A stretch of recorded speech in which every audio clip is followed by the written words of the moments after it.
헌법재판관 여러분, 그동안 심판정에서 다루어진 쟁점들 가운데 두 가지에 대해서만 간략히 말씀드리겠습니다. 세세한 사실관계를 언급하기보다 상식선에서 간단히 말씀드리겠습니다. 우선 제가 국회의원을 체포하거나 본회의장에서 끌어내라고 했다는 것입니다. 정말 터무니없는 얘기입니다. 상식적으로 이렇게 해서 도대체 뭘 어떻게 하겠습니까? 의원들을 체포하고 끌어내서 계엄 해제를 늦추거나 막는다 한들 방송으로 온 국민과 전 세계가 지켜보고 있는데 그 다음에 뭘 어떻게 하겠습니까? 계엄 당일 국회의장의 발언대로 국회는 어디서든 본회의를 열어 계엄 해제를 의결할 수 있습니다.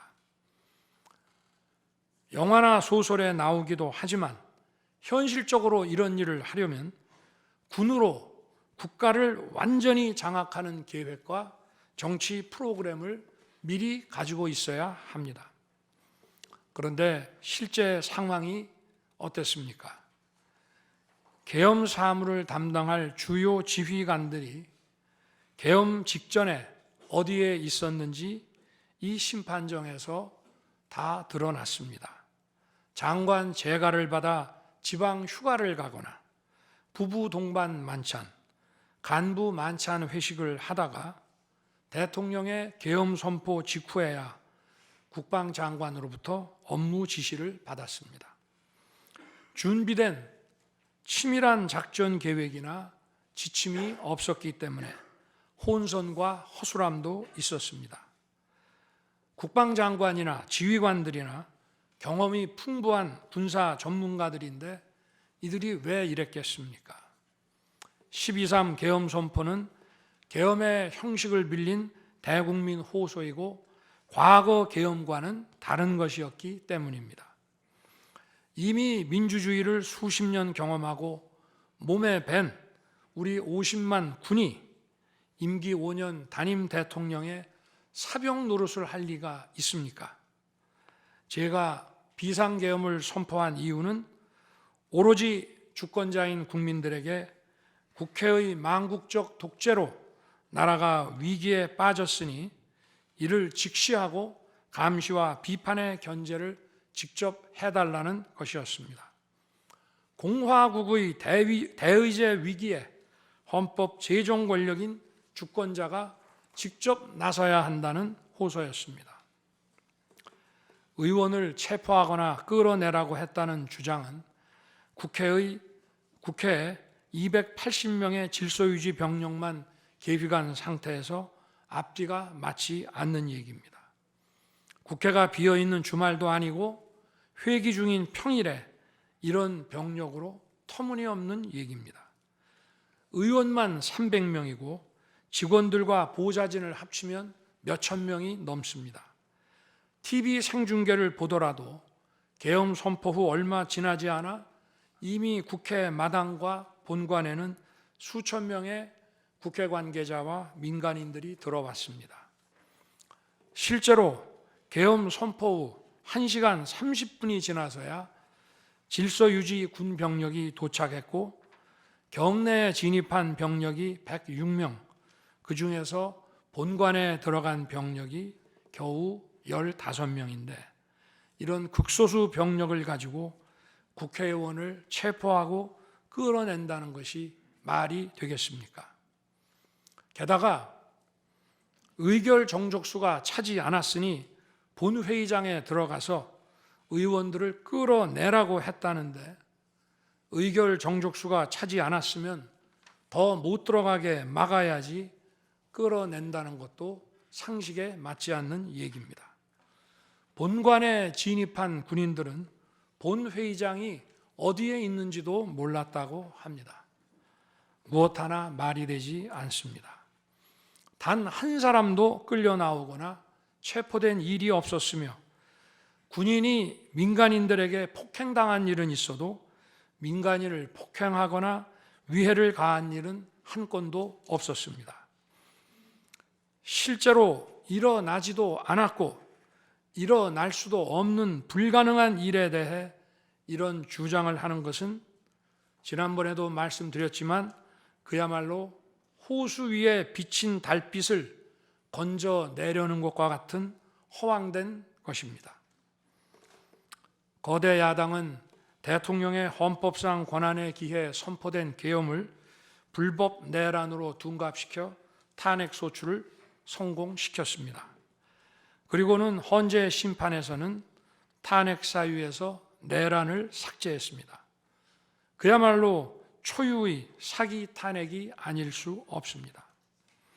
내란이냐 아니냐는 긴 시간의 복잡한 심리를 통해 가려지는 게 아닙니다. 내란이냐 아니냐는 판례에서 보듯이 실제 일어난 일과 진행된 과정에서 드러난 결과로 누구나 쉽게 바로 알 수 있어야 내란이 되는 것입니다. 거대 야당과 소추단이 헌재 심판 대상에서 내란을 삭제한 이유는 심판의 심리 시간을 단축시키려는 것이 아니라 내란의 실체가 없기 때문입니다. 더구나 12.3 계엄은 발령부터 해제까지 역사상 가장 빨리 종결된 계엄입니다. 그러다 보니 계엄사령부 조직도 구성되지 못했고 예하 수사본부 조직도 전혀 만들어지지 못한 채 그냥 계엄이 종료됐습니다. 비상계엄 국무회의에 대해 간단히 말씀드리겠습니다. 계엄 당일 국무회의는 국무회의로 보기 어렵다는 주장이 있습니다. 그런데 국무회의를 할 것이 아니었다면 도대체 12월 3일 밤에 국무위원들이 대통령실에 온 이유를 오히려 제가 묻고 싶습니다. 국무회의가 아니라 간담회 정도였다는 주장도 있습니다만 그날이 간담회를 할 상황은 아닙니다. 간담회는 의사 정족수도 없는데 국무회의 의사 정족수가 찰 때까지 왜 기다렸겠습니까?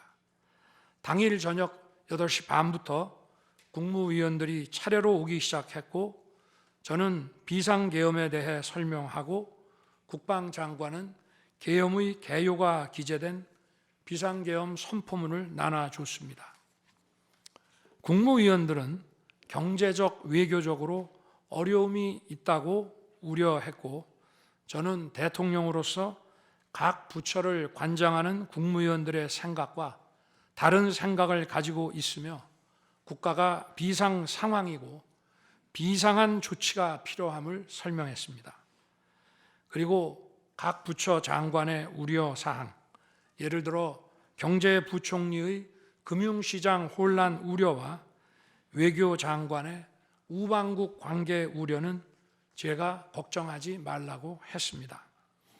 국무위원들이 과거의 계엄을 연상하고 있는 상황에서 저는 그냥 걱정하지 말라고 할 수밖에 없었습니다. 의사 정족수 충족 이후 국무회의 시간은 5분이었지만 그 이전에 충분히 논의를 한 것입니다. 다음 날 새벽 해제 국무회의는 소요 시간이 단 1분이었습니다. 실제 정례 주례 국무회의 경우에도 모두와 마무리 발언 등을 하고 많은 안건을 다루기 때문에 1시간가량 걸리지만 개별 안건의 심의 시간은 극히 짧습니다. 또한 비상계엄을 위한 국무회의를 정례 주례 국무회의처럼 하기는 어렵습니다. 보안 유지가 중요하고 그렇게 해야 혼란도 줄이고 질서유지 병력도 최소화할 수 있기 때문입니다.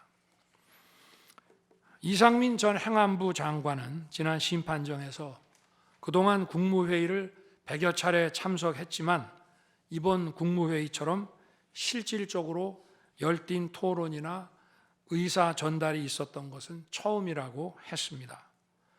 국무회의 배석을 위해 비서실장과 안보실장도 통상처럼 대통령실로 나오도록 했고 국가 안보의 문제이기도 해서 국정원장도 참석시켰습니다.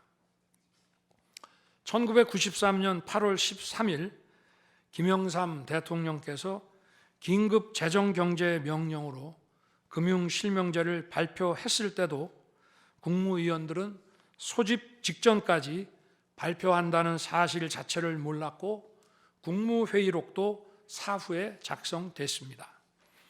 그때 상황은 이인재 당시 노동부 장관께서 이미 공개적으로 설명한 바 있습니다. 그러나 아무도 이를 두고 국무회의가 없었다고 하지 않았고 당시 헌법재판소는 긴급명령 발동을 모두 합헌이라고 결정했습니다. 그 밖에 여러 쟁점들에 대해서는 변호인단의 변론으로 가름하겠습니다.